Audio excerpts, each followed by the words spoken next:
There she goes.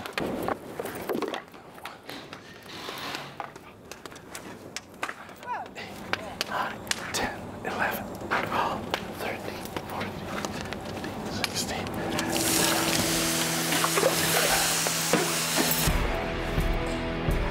It's a 2,000-year-old trade, making traditional wooden barrels from the ground up.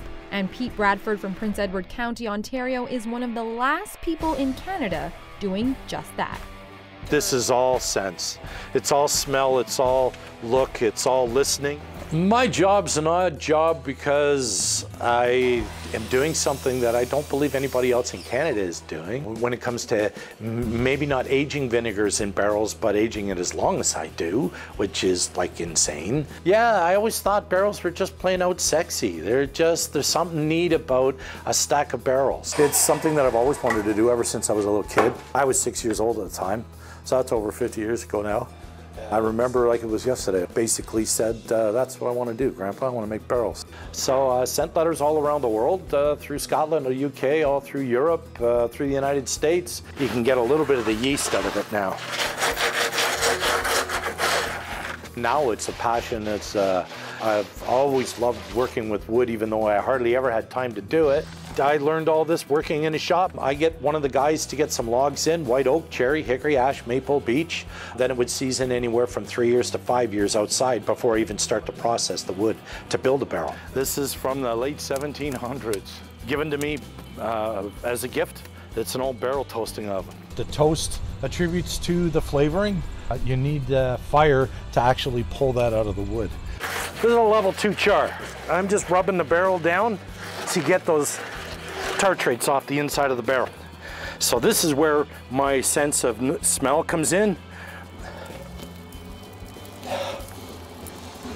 Oh, it's phenomenal. So it's an acid, so it actually burns the back of your nostrils a little bit, but it's with the whiskey that's there, the combination of the two, it gives you, well, sexy. I'm gonna go back in. This is pretty much a modern sledgehammer. This, I'm gonna guess, is 100+ years old. A 220-liter barrel, so the typical barrels that are behind me and beside me here, that's about a 10 to a 12-hour project.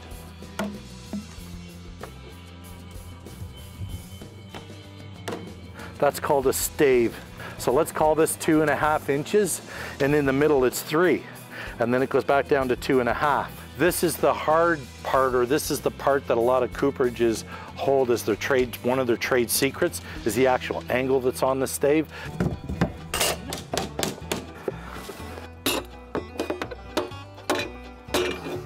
So now the space is between all of the staves.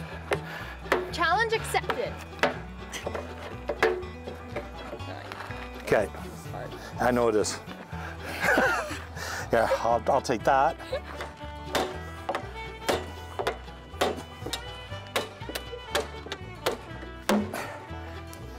Put your head back in there again. So now you knows that. Oh, wow. So now it's a little more refined. So this used to be a wine barrel, it's now a whiskey barrel. Indeed. And you can actually smell the whiskey coming out of the wood. So when it comes to personal satisfaction and when the barrel is finally done, or when it's built, there's a great deal of pride that goes into it. And at the same time, try to base a company on building something by hand. The competition's just too great. We were just down in Louisville, Kentucky, as a matter of fact, just 3 weeks ago, and there's a cooperage there building 2,400 barrels a day. Can't compete with that. So the smallest cooperage in the States, I believe, would be about 40 barrels a day. All through Europe, probably 60 to 70 barrels a day minimum. Whereas if I was lucky to, in a 10 to 12 hour day, get 1 barrel built. I believe in my product. Not only is my product the container that the product is held in, but everything in it is also mine. So at the end of the day, when I can sell a bottle of vinegar that came out of one of my barrels and the wood was from Prince Edward County, that's not a bad feeling to have when you go home.